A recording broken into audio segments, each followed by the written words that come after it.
looks like we should be live on both. Double checking.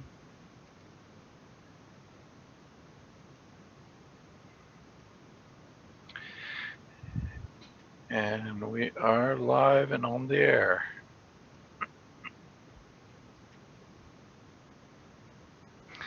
There we go. So we are live and on the air on YouTube and Twitch. Welcome everyone to the Foolish Tech Show. It is a finally Friday evening, and we're here mainly to provide you with support and answer any questions about our products and services. If you do have any of those, feel free to jump over to foolishtechshow.com, join our IRC chat, and we'll be more than happy to interrupt whatever we may be talking about at the time to focus on that instead. Because otherwise, we will be filling the air with just random shop talk, and you're more than welcome to participate in that as well by joining our IRC. Looks like we got a few people in there. Hey, Farley, how's it going? And yeah, just keep in mind that any opinions expressed here are of the individual that expressed them and not the entire company. So with that, how is everyone's Friday going? Fairly well. Sorry, I'll try to remember to mute when I'm typing a whole lot. Hope you guys are doing good too. Considering that we've been telling you to do that every single day, like at least 100 times a day, not joking either, I doubt that you're going to be able to do that during the show. So why don't you just not type? My day's been going well, except for when Michael's been typing. There's a little jab there from Tank. Um, so anyway, hey HP Mike. Cool. Glad your Friday is going great, Farley. Speaking of Farley, we do have two things set up for.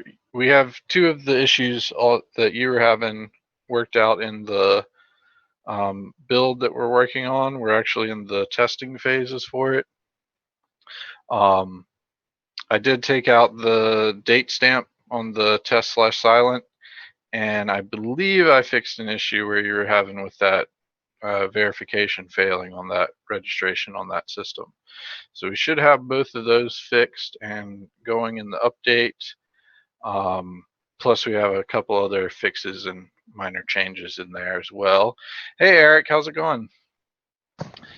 So we are in the testing phases of that. Hopefully, we can get it out sometime here after the show is what we were planning on staying after and doing a few more test rounds to make sure everything's okay and then getting a release out. But we may have to hold it off a little bit. We'll see how the testing goes.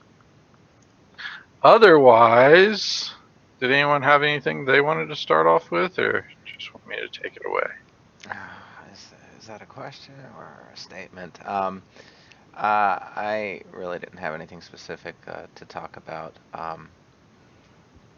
Why are they reposting that man who broke Ticketmaster thing? I know I've read that story somewhere else before. Who broke Ticketmaster? Hey, Shree. Oh no, this is a different context. This is something completely different. It looks like they. Post a link so we can see it. Yeah, it looks like they. Oh, let me open up another exchange so I don't screw up the other one. It looks like they bots for Ticketmaster now been addressed. So. Oh, that's good. So they broke the bots? That's a good question because just having a law that bans them does is hardly a way to stop technology. Congress passed a. Man, our government and how they. Yeah, that's why I mean that's the whole reason why I'm finding this to be weird here. Um, eh,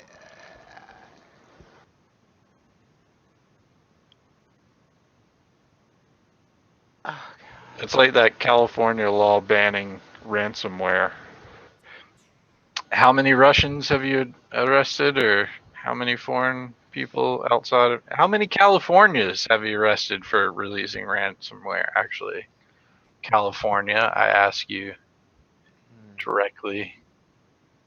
Yeah, I don't know any about that story, but there have been, at least I understand the reasoning for this law. The misuse of Ticketmaster and ticket sales, because Ticketmaster being probably the biggest one, I believe, in the country, possibly the world. Um, but it has created a lot of issues from what I have read. Particularly related to scalping and stuff. So, I was about to ask who is complaining about these, because I know it's not the vendors. So shows sell out in seconds because of bots. well, But then if they're going out and scalping them, that's probably where they're getting upset.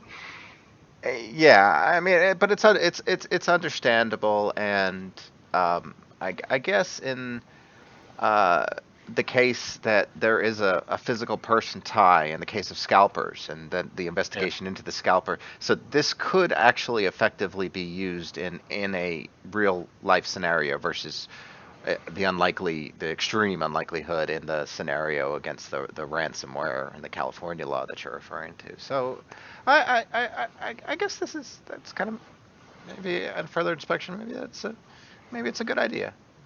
Uh, Um, yeah. Uh, yeah, Glenn, they're working on it. They've sent some stern letters. I'm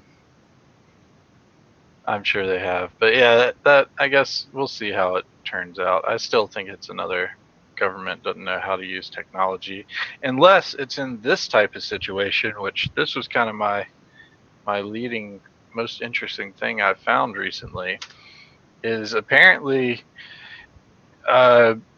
if you're arrested during a protest, they now confiscate your phone and then mine it for data for uh, various crimes and things. But then they even take it a step further and link all your social accounts to you and request the data from those companies as well to further try to incriminate you and possibly bring up charges that weren't even related to what you were being arrested for.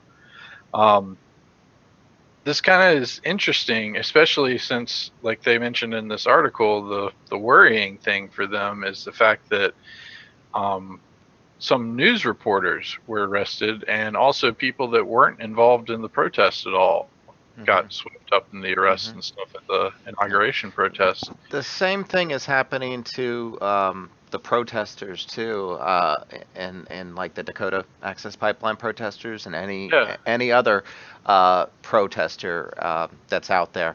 So this is disturbing, yeah, to say the least. And I think it's a direct effort to Like that's kind of like silence basically coverage of things, and to basically the freedom. It's a constitutional violation. We have a freedom to assemble guaranteed to us.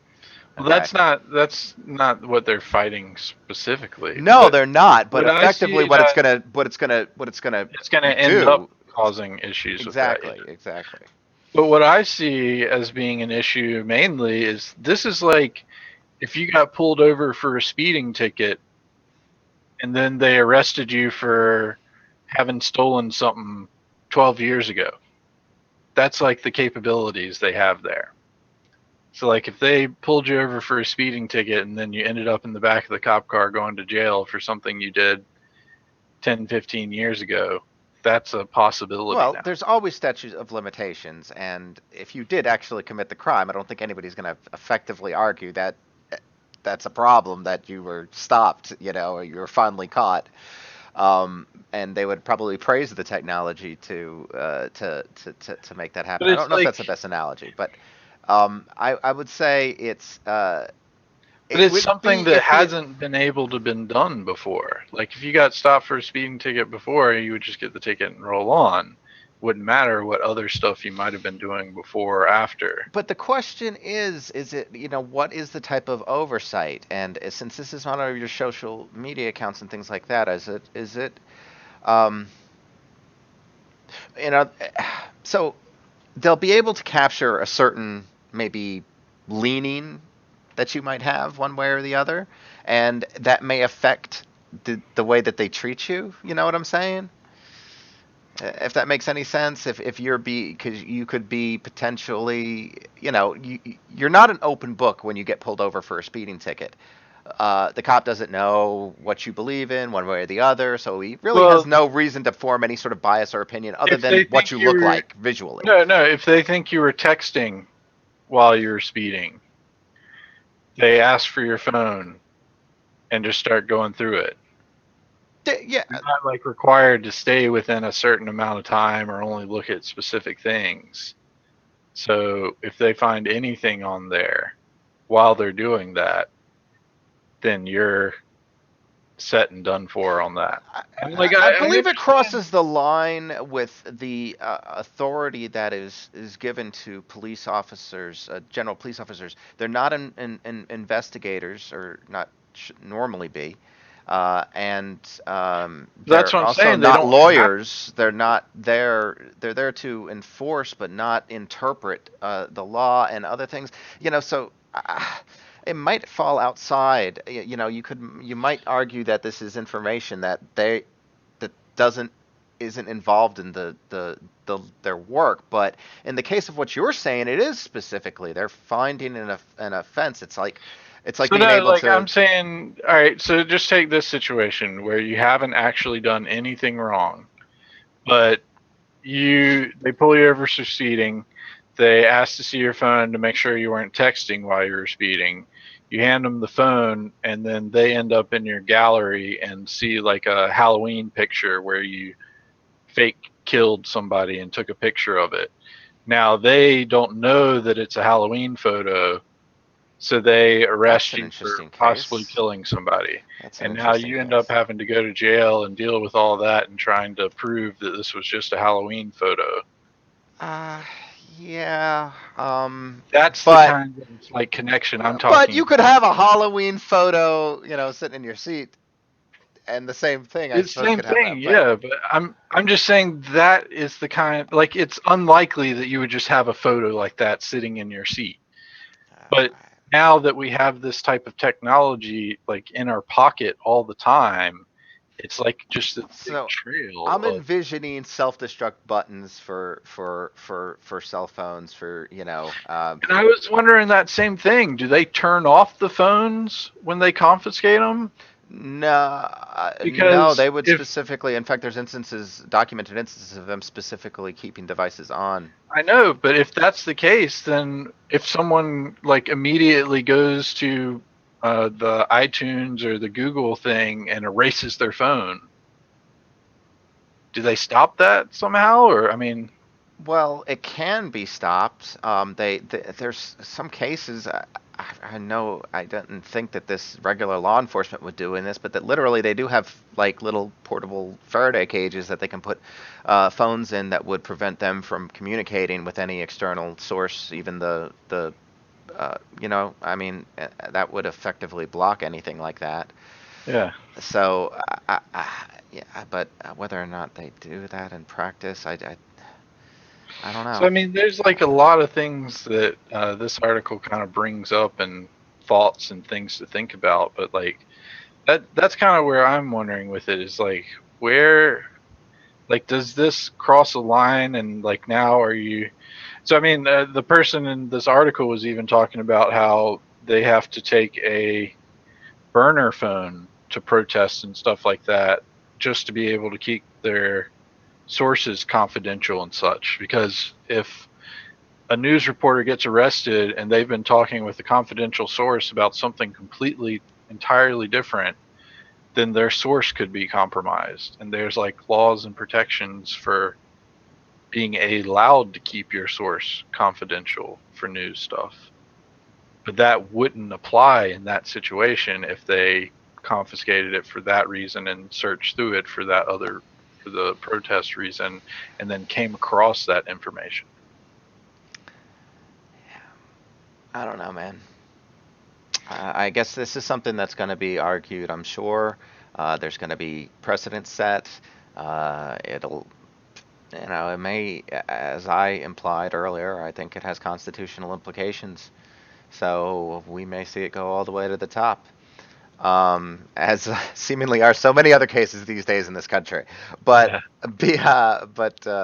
beyond that, I have another story. Uh, Wild. So, I mean, I heard about this happening. Now, we may have even talked about it at some point or another, but UPS decided to run an algorithm for their trucks that, in most cases, eliminates left turns. Obviously, it's not entirely possible to deliver everything they need to and go wherever they need to go without making a left turn, but they reduced it to less than 10%, and it looks like they're benefiting immensely off of I'm guessing it's the fuel costs. Let's see. Yeah, and fuel costs. So apparently, and they're also it's an efficiency thing. They're wasting less time sitting waiting on lights. There's more opportunities to make a right on red type situation, I am guessing. Yeah. I And always try to find ways to go right instead of taking lefts. well, And it aggravates the crap out of me when people just sit there to go left.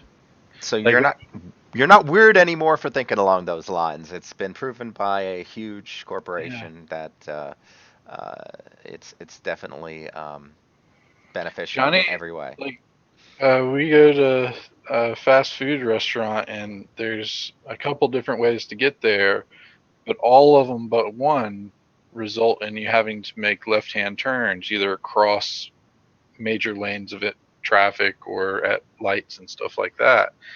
And I always end up going, basically, it's out of the way to go this way so that I can just take a right. And she questioned me on it, was like, why do you always go this way? And I was like, because I What want one? a right turn.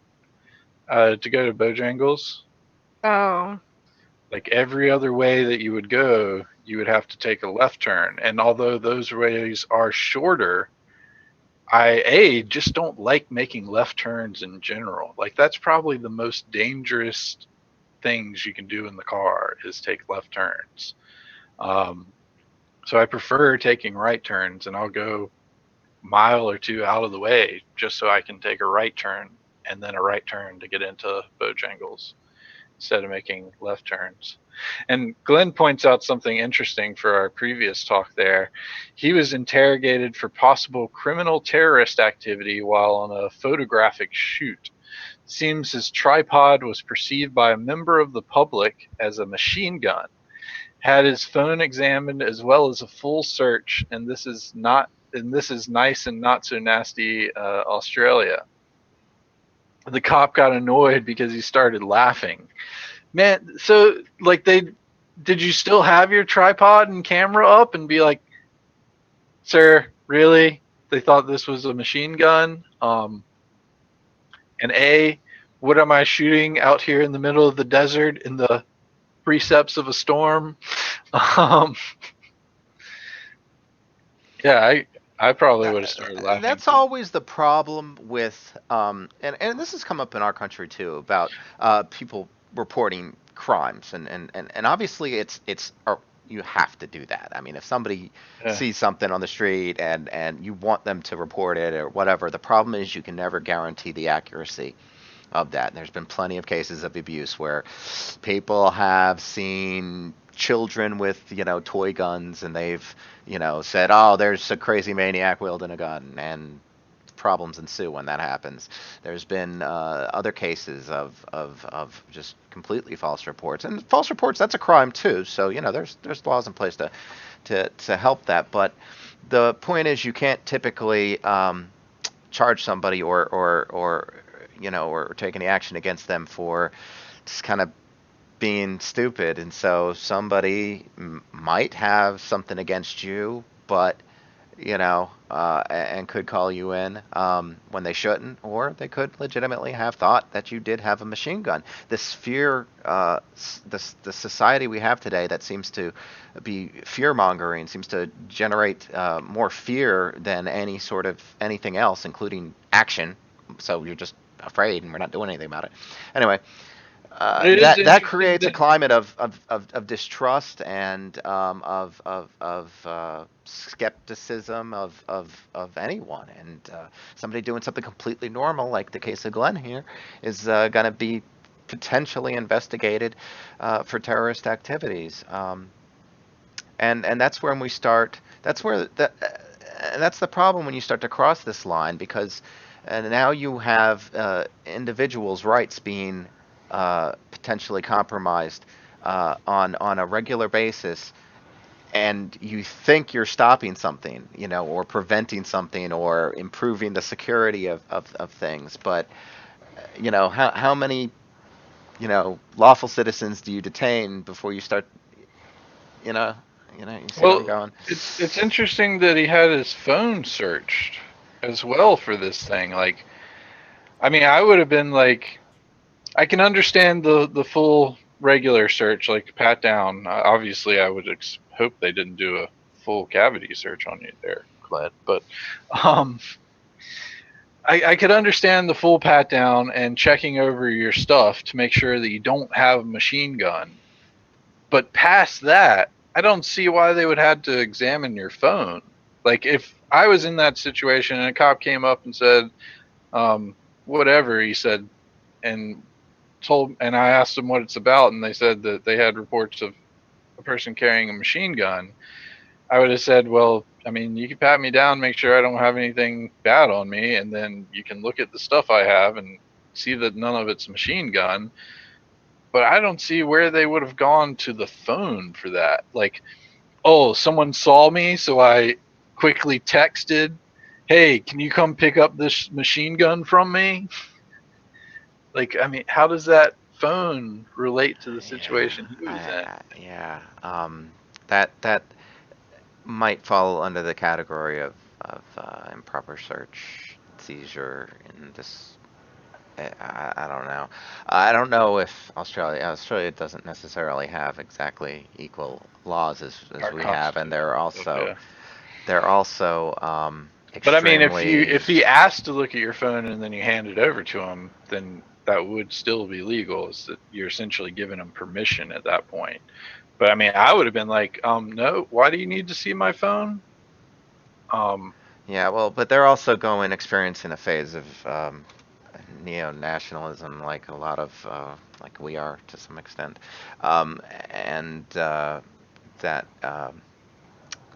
it means that they're enacting some even stricter things in some situations than we are, as far as anti-terror laws are concerned. Um, but that's kind of depressing. I don't want to think about that anymore. I got something a little bit more, unless, well, Glenn wants to probably continue it. no, what's that? But I um, I saw this one. This isn't. I just want the volume of information that goes on the internet these days. What they did with that is they tried to tie it to basically attention spans, and there's some good evidence to just suggest that there are apparently, at least according to this page here, there's 1.2 billion web pages viewed every day. There's billions of Google searches performed every day. There's 13.8 billion plus hours of video shared on YouTube, again, every day. 13 million audio or video calls made every day with Facebook, at least. 50 billion messages sent on WhatsApp, again, Facebook. 500 million tweets sent. Now, that's a whole lot. But when you start to break it down, it looks like uh, there's a tremendous amount of time, 6 hours per day, that we spend consuming digital media. And apparently they've sort of made an extrapolation to attention spans, the amount of time, and to review that content, and how often we click, and various other things. but their suggestion that the human attention span, which they had already gauged to be about 12 seconds, apparently has shrunk since 2000. So it's basically since the modern internet. They're comparing that to a goldfish attention span, which is only 9 seconds. We fall into 8 seconds, and they're 9 seconds. But just the volume of things these days is just overwhelming, and Well, I'd briefly started watching a YouTube video. I'll see if I can find it. I didn't watch the whole thing. I just started it and then got bored with it because that's kind of the irony of watching that video. that brings up the very point, attention span, and but the even more ironic thing about this was, do I have HD or ADHD? Was the topic of the video. That's even crazier. Yes, haha. I got bored of it and stopped watching it. This article leaves off with a very cool. But wait, what I was going to say about that is that they've noticed that ADHD has been diagnosed from, like, it used to be like about 3% of the population was diagnosed with it, to its jump to 15% of the population, and with like a 10 to 20 year time span, and that's like unheard of. No, it is, but I just want to point out a couple of things. That happens a lot, and the reason that happens a lot is because of undiagnosed cases. So what happens is you develop better ways to test for ADHD, and they have refined that dramatically since it was first identified. And now that the awareness about it, such that we can just generally throw the term out there and not have to explain what it means, attention deficit hyperactivity disorder, that's so commonplace in people's mindsets that people are, one, self-diagnosing, so they're thinking they have it and then going to see somebody because, oh, hey, this is a real thing, and doctors who maybe never before thought to look for something like that, now all of a sudden, since it's been in the news, they're now testing all their patients for it, and sure, some percentage of them are going to have that. Anyway, those large jumps sometimes don't necessarily mean that these are new cases. They're just basically cases that already existed in the population but have now been identified through more rigorous testing or awareness. And so you have to use that with a little bit of statistical caution. So Glenn also mentioned in there that the Queensland police operated under a special anti-biker law called VLAD. The phone search was a check of contacts for known biker associations, and he had 2 of them. And then Eric asked, why do you have contacts to 2 known biker organizations? And then he said, are you born to be wild? And no, it's because Glenn is a bad mother. Yeah. But listen, so he triggered one of their flags, let's say. He said they have computer problems too. but Glenn may have triggered some flags or whatever because of that affiliation, whether right or wrong, but they obviously have a law like that there. So it's kind of understandable when yeah, but anyway. So I did want to point out though that there's more good. The article points out at the end here that it says, quote, there is more good information than at any point in humanity, but it's harder than ever to find and trust it. Okay. Yeah. So that's been the huge issue. There's a lot of good stuff out there, but it's swimming in 1,000-fold more junk and detritus and stuff that really is before was probably kept on people's walls at home or whatever, but now since it's so easy to share it. And the other crazy thing is the mention that it's 60% of people share stories. 60% apparently share stories without actually reading them at all. They basically see it. We all do that. I do that here. You do that a lot. But we click through on it, at least. These people aren't even clicking through on it. It's possible. Very possible. That we So, even do that still too. and there, that of itself, I mean, you can't say that that's wrong. It could be passing along perfectly accurate, real information, but it's that hasn't been how it's turned out. Anyway. Nice. Sure, only hires ADHD techs. Is there a checkbox on the application for that? I don't know if that'd be legal, actually. This puts you to the top of the list. Most people think, "Oh, they're discriminated against people." History's on the bench. She's like, "No, I'm promoting it." Well, back to other more technical related news. Apparently, the number of RDP brute force attacks spreading ransomware has doubled in the past 6 months.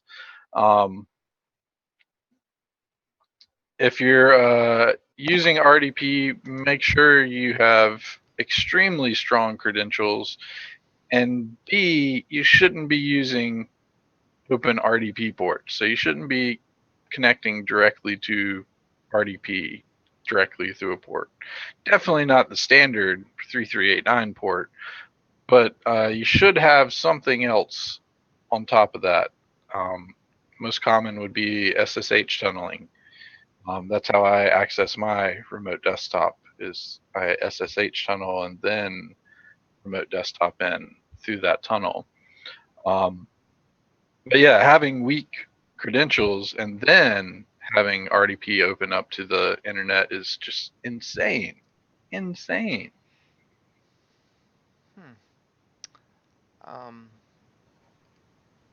Yeah, but we've mentioned other insane things, seemingly sometimes every day here. I've got another insane thing to think about. Wait. Eric, everyone has ADD. Like if you don't have ADD, you don't do anything. Like everyone has a set of ADD. I think, and that's kind of what I have an issue with the whole diagnosis of it in general, is that ADD is like natural and common. Like you don't just think about one thing for your entire life. You think about several different things and jump from it. It's only a problem if it becomes debilitating to your life and what you're doing. But I think everyone has ADD. It's not like anyone out, like the population isn't cured of it. Yeah, yeah, it's not. It's a good point, but it's when it crosses the line to interfering with your life. Yeah, and I think that is really the only screening for it. Like I think that anyone could be clinically diagnosed with it too, especially with how common it is. Clinical diagnosis should take into account what a norm, or they should consider what a normal range is, in responses. Yeah. So, like I said, but that's what a lot of the articles I was reading about the significant increase was, that there is a direct correlation to when drug companies started releasing high-priced drugs for it, that the diagnosis increased for it. So drug companies were possibly pushing the diagnosis of these things. Because it's easy to diagnose for, because everyone has it. We've it's just not debilitating to majority of people. Yeah, so why wouldn't a drug manufacturer put out guidelines or suggestions, even to the FDA and other places, regarding those things? It's about it's a horrible thing. We need to raise awareness, and they can make it sound so good, and just like just this we've designed this test to help with this, and we had to create this drug because, oh my God, the problem is just so widespread because we're doing it based upon this test, and the test turns out to be very slanted, or very catches everybody basically. Well, and the fact that the drug manufacturers openly bribe doctors. I know Yeah. they don't call it bribes, but when doctors' offices, mark on the calendar when the drug reps are coming so they can bring all their friends for the free food and the free, benefits, Yeah. it's bribery. Yeah. Um, The other problem I have with that too is that they target young children where oh, that's the true. It signs does. of ADHD are like natural, completely normal and natural things. Like I've seen where someone has disabilitating ADHD and a regular child. Debilitating is the word you want, but anyway. Yeah. But either way, I've seen like a regular child and someone that has debilitating ADHD, and they are similar, but there is a big difference between the ones where it's actually causing a problem in their life. But you could easily diagnose the other children with that same thing. And that's why I think it's a bigger problem. Hmm. Um, Yeah, yeah. So we're not suggesting, Eric, that yeah, I'm uh, not saying that there isn't any out there. There is definitely people that have that, and it's a problem and need assistance with it. It's not that side of things. I just think it gets used a lot more. Uh, we hate pharmaceutical companies. Uh, anyway, I a hate the little, entire medical yeah, industry. the medical I industry. think I think I'm psychology very is biased just in this regard. completely made up. There is absolutely no basis for psychology. If it has to do with your mind, they probably don't know what they're talking about. So Well, that is you my know, own opinion. So yeah, and you have to wonder though when uh, when the doctors, if they were to turn around and try to self-diagnose themselves, because would they all say that they're, oh no, I got nothing, I'm perfectly fine, clean bill of mental health, so to speak. Um, I would argue that mental health professionals aren't immune to mental health problems. Um, and that sometimes is often you overlooked. think I'm crazy? No, Yeah, you're crazy. exactly. Turn it around on them. Um, uh, yeah, but please don't misinterpret. We're not trying to suggest that that or It belittle doesn't. I'm not saying that it doesn't the exist or disorder. it couldn't be a problem for people, and they could I mean, benefit from those the things. I just think it's over prescribed and improved testing, uh, overdone. yeah, bribery of doctors and pharmaceutical interest, on money and income over patient welfare and health. Those are all the issues that we're concerned about with that. And there are new tests that more directly measure these types of things. I think that they can use some functional MRI tests with kids. Now, those things, access to those types of tests are probably more expensive and not as readily on the spot doable for larger scale diagnoses. But I hope that maybe some of those prices will come down and they'll have more direct tests to, more um, ably isolate and rule out, fringe cases that may or may not need quite as much attention. Anyway, getting over myself. I want to post this link. So, My one last thing on that is okay. my biggest thing I also don't like about it is that they're not trying to fix the problem. They're just trying to put you on medication for it. Um, and while the medication helps, it's not like you start out young and they start decreasing your dosage over time and like trying to get you to work on focusing and things like that. It's that they keep you at that level or increase it as you get older So, from for people, immunity. there are people that do require like antidepressant medication, uh, what have you. Now, most of those you're prescribed, and the prescription typically doesn't ever end. As long as you continue to see your care provider, that's not going to stop.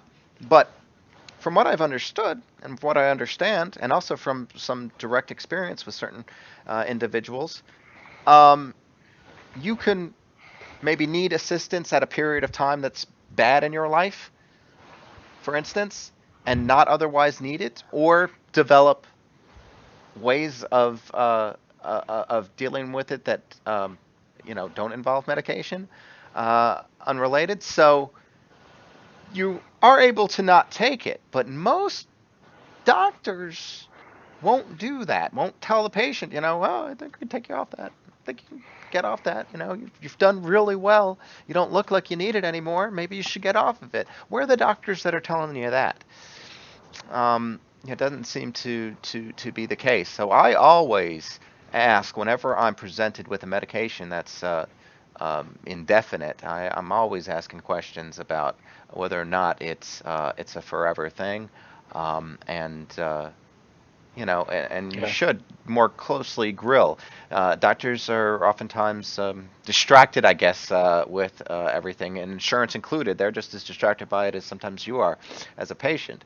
And it's important for you to be a self-advocate because, nobody else will as thoroughly as you. But Eric says that he had a doctor that focused on coping mechanisms, which is good. And Glenn, I have dyslexia as well that seems to get worse as I get older. But it's only in spelling. I don't have it in mixing up other things. But I also can't spell at all, so that might attribute to part of it too. But yeah, it does sound like a good doctor. And again, like you said, we're not saying that you don't have it or it's completely made up or whatever. It's not a problem. Just yeah, there's other things on it that bother me about it. So all right, well let's move on to Michael's Intel Core stuff because he's so fond of processor news. I am. So, anyway, that little link, it's interesting to me because of a couple of things. First of all, Intel has, and they've claimed to want to go away from it, but, and I'll tell you my theory of that, but they had this tick-tock thing where they would release a new process technology, and that would be the tick, and the talk would be an optimization of that process technology, where it would, and just smaller tweaks or whatever. That wasn't as drastic a jump. Typically, the new processor technology would introduce most of the new features, and then you'd get some speed improvements, maybe voltage or power, efficiencies or other little things, bump clock speed, things like that, but not a whole lot else. And they've been doing that regularly. Now, they did this recently. If you consider their the Skylake was the first 14 nanometer chip. Then they came out with the Kaby Lake, the 7000 series. The 6000 series was the 14 nanometer. 7000 series still 14. Now with this, that means their 8000 series, their 8th generation, assuming they keep the same naming convention, 8000, but it's their 8th generation core. It's going to be on 14, and this is going to be the first time that they've done that they've gone another generation without introducing new process technology. It'd been wildly speculated that they were going to hit 10 with the 8th generation, and that no longer appears to be the case. More importantly, on top of that, you could argue that they're having some issues with manufacturing. They're either saving up, they're just not investing the money in their manufacturing like they were previously, or they've reached some hurdles, or it's way too expensive to, at least currently, to adopt that new lithography or the new techniques that they're going to need to extreme, ultra, whatever lithography. They're going to have to that it means they may not see. So the only way they can gain performance, if this is a roadblock for them, if they're stuck at 14 for longer than they want to be, the only way for them to gain performance is really by changing the internal instruction set and the efficiencies, the internal design of things, and that's a big investment to do that type of thing. And it limits them, and it's debatable how much you can actually squeeze out of that. I'm assuming their design's pretty efficient as it is. They don't have a whole lot of other competitors doing what they do. The other flip side of this coin is AMD has already there's already been leaked prices on AMD's Ryzen chip. Let's see, RYZEN leaked prices. But if these leaks, this is a Forbes article. I hope this isn't paywalled. It probably is. No, Forbes only gives you that 3-second. Oh, the 3-second. That's possibly. Okay. So, but here it is. Base. Oh no! Don't give me and ref at the end to URL. What? Make some crazy changes to the. All right. I think.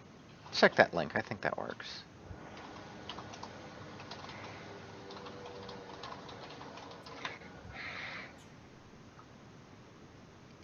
Yeah. All right. So if you look at these prices, if you consider that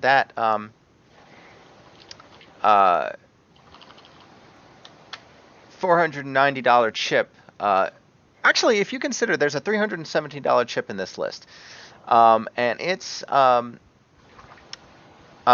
going to have 8 cores and 16 threads. The Intel equivalent to that, and the early benchmarks that AMD's released on this suggest performance to be really close to the Intel parts, if not potentially in some cases better, although they usually cherry pick the benchmarks to indicate that, so I will take those a little bit with a grain of salt. But let's just say performance is on par. The competing Intel chips cost over $1,000. So you could effectively get the same performance for a third of the cost. If that's the case, this is going to be a new AMD heyday.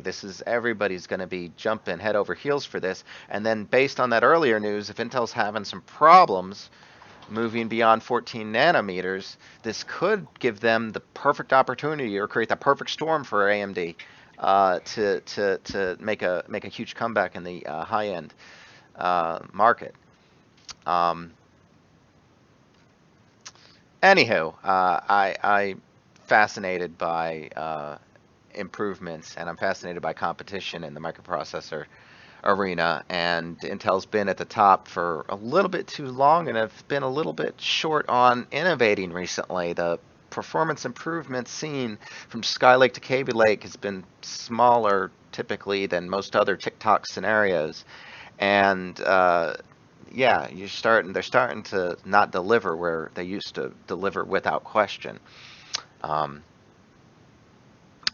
love to see AMD make another, Athlon 64-esque CPU, that was at the time arguably a better option than the Intel Pentium 4.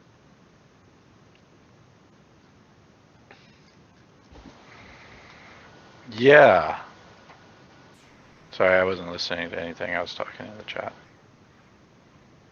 It sounded good, though, if you're in corporate stuff and such. Well, not really. That's anything to do with being corporate, but it's it sounds good. It's good for enthusiasts because it brings the price point for power down. Okay, so right now my only option for stepping up to get more cores is to spend $1,000 on a chip from Intel, and then on top of that a motherboard that's a minimum of like $300, and then I've got to worry about quad core memory. So to take advantage of the memory bandwidth, and that's going to require me to buy double as many memory sticks. That's a big investment to take that next step up to go to that high performance computing arena. But apparently AMD is going to allow me to do it for a price cheaper than I paid for the chip I have now, which is going to double the number of cores that I have and threads. It's crazy because my 3000 generation Intel is purring along fine at 5 gigahertz. You'll note your processor technology. This is why I love that so you bring up processor stuff. 14. So what was it? The 3000 series? Yeah. Okay. Third.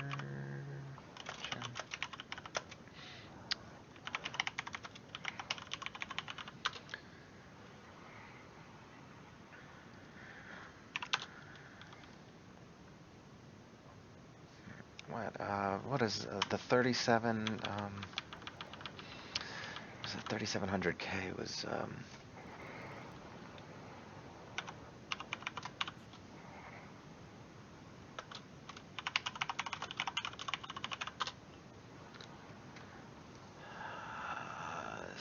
so if we look at the ARC sites, it's 22 nanometer. Yeah, so yours is the lithography level of the process, manufacturing process. So 22 nanometer. Yeah. It's pretty big. We're down to 14 now. What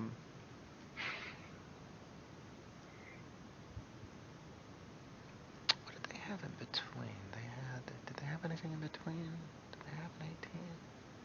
What was the 4000 series?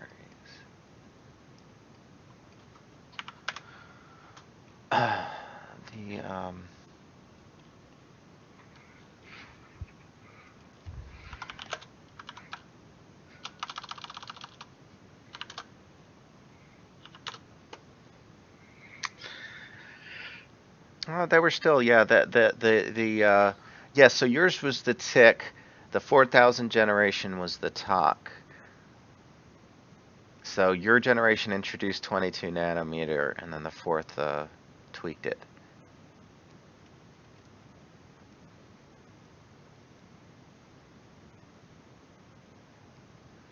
The fifth? What was the fifth? No, they did it with the fifth too, though, didn't they? With the 5000? Oh, that's right. They didn't really have a desktop. You lost us all. We were all focused on coping mechanisms. Yeah, that's right. These were mostly mobile parts, the 5000 series. Anyway, I got some more links to talk about. So let's talk about those real quick because we're running out of time. Did you know that you could delete files in Dropbox at set times in the future? I did not know that. I thought that was pretty cool. You can schedule items to be deleted out of Dropbox. It's pretty nifty. I also thought this was pretty interesting. There's a program that pointed out about VPN Lifeguard, a kill switch for VPN connections. It's got a little ways to go, but it is open source. So if you want to take it a little ways further, you can do so. Some of the things didn't work for me. When you run it, you have to make sure you run it right-click Run as Administrator because it doesn't automatically jump to admin. And B, the browse button for software to manage didn't even work for me on my Windows 7 system. And but it's an interesting idea, and I like the thought of it. Essentially, it monitors to make sure that you're connected to the VPN, and if you are, then it allows programs to work. Otherwise, if it disconnects, then it kills them, I believe is what it's starting to do there. I thought it was an interesting idea. Like I said, the program itself actually needs some work to actually be useful, but it is an interesting concept, and I'd like to see it go further. We also found out today that yesterday, thanks Proctor, was National Pizza Day, and some places are doing some pretty awesome deals on pizza. So Pilot Flying J, the gas station, you can get a free slice of pizza with the coupon from their Facebook page. That's good through February 12th, so you got the rest of this weekend to do that. Papa John's is doing a 40% off all regular price pizzas, which is valid through March 5th with a coupon code of 40pizza. And Johnny also found out that they're actually doing an even better promotion right now because of the Super Bowl. They're doing 50% off all regular priced pizzas. And finally, the one that we actually tried today was Pizza Hut and Amazon have a deal where you can get 40% off the entire order by using Alexa to make your order. Johnny, do you want to explain how much fun that was to try to get going? I don't even want to talk about it. It took her a good 30 minutes to order pizza with Alexa. But now she's got it, so you can do it real quick, right? Now you can do it real quick. Yeah. Yeah, so it did take a little bit of time, but she was able to do it. And do you think you'll be ordering pizza that way in the future, or? Maybe. It depends. I don't. If I have to pay for it all the time, probably not. So Glenn posted a link about the head of their internet delivery organization. NBN had an entry speed of 12/1, but tops for 90% at 100/10. I have no idea what all of that meant, Glenn. I'm going to have to look at this article. Oh, 12 down, 1 up.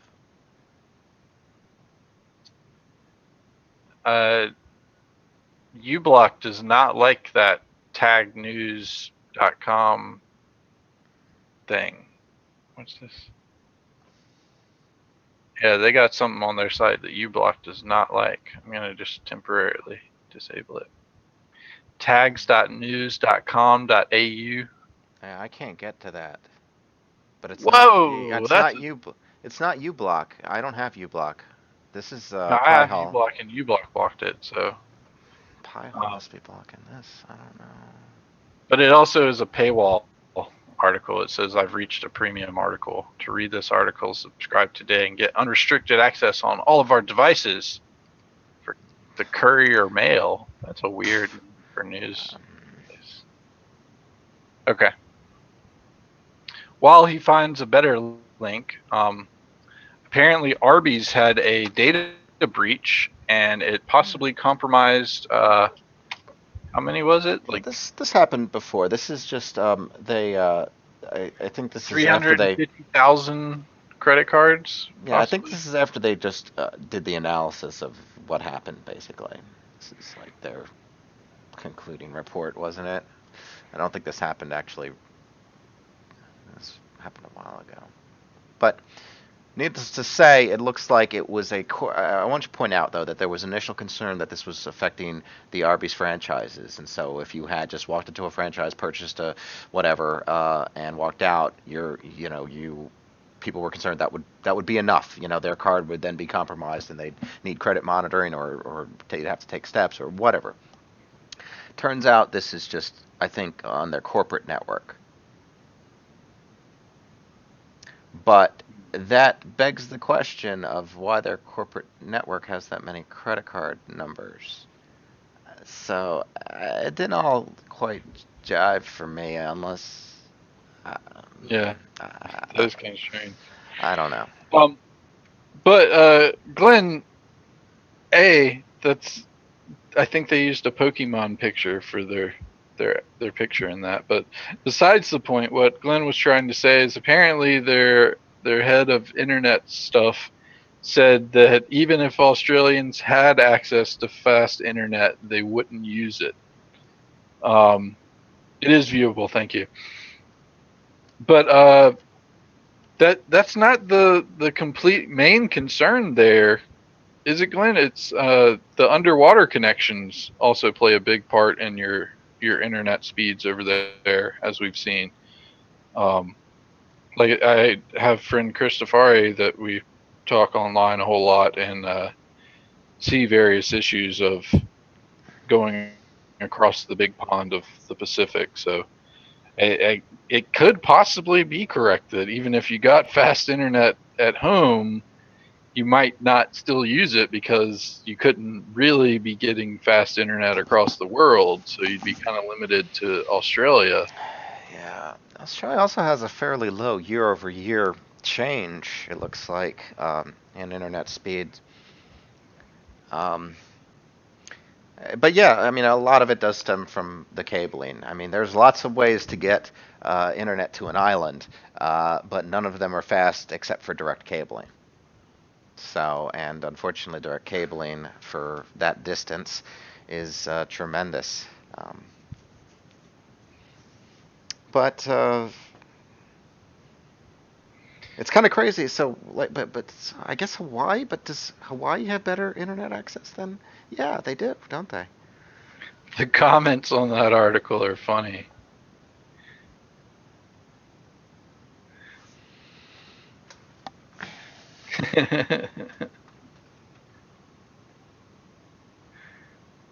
What?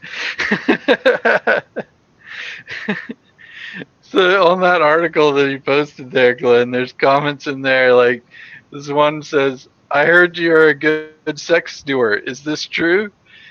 And then the person replies, "This is technically my title for now. I have completed my units for mastery and sex dewery, but the next intake wasn't until 2022. It said, "Wow, what a dry spell, you poor bugger." Jeez, these comments are good. Completely off topic. I think most of these people have ADHD. I don't even remember what they're commenting on anymore. All right, well, we've reached our hour time limit, so let's go ahead and wrap it up on one last link. Apparently, they're doing another remake of John Carpenter's Halloween, but it looks like this remake will be from the makers or the people behind Eastbound and Down. Johnny and I had just completed watching that series again. She saw it for the first time. I've seen it for the, I think, third or fourth time now. Absolutely love that show. If you haven't seen it, it's a HBO show, Eastbound and Down, about a baseball player, Kenny Powers. Great show, just from top to bottom, just completely well done. Has Will Ferrell in it as well, if you need big names to bring into things. But absolutely wonderful show. Highly, highly recommend it, and can't wait to see what they do with Halloween. I definitely do not think it will be as good as the zombie remake of Halloween. Both of those were amazingly done, and I think it'll be more interesting to see if they put a fun spin on that. Later, Sheree. Have a good weekend. But these people have worked on Eastbound and Down, Vice Principals, Pineapple Express, and it's interesting to see Danny McBride is going to be a writer on it. So I thought that was pretty cool. All right. Well, Michael ran off, so let's go ahead and wrap up the show now with him broadcasting. Michael. Okay. So let's say thanks everybody for watching and participating, and great conversations. Very much appreciated having you all here in the chat and talking with us. We will be back Monday morning at 8 a.m. Again, if you do have any questions about our software products, that's primarily what we're here for. But if you don't want to wait until 8 a.m. Monday morning, you can feel free to contact our support via the various means on our website. And if you do want to wait and talk to us directly, we'll be here waiting for that specifically. So hope you all have a great weekend, and hope it wrapped up a good week for you. And we will see you next time. Take us on out, Michael.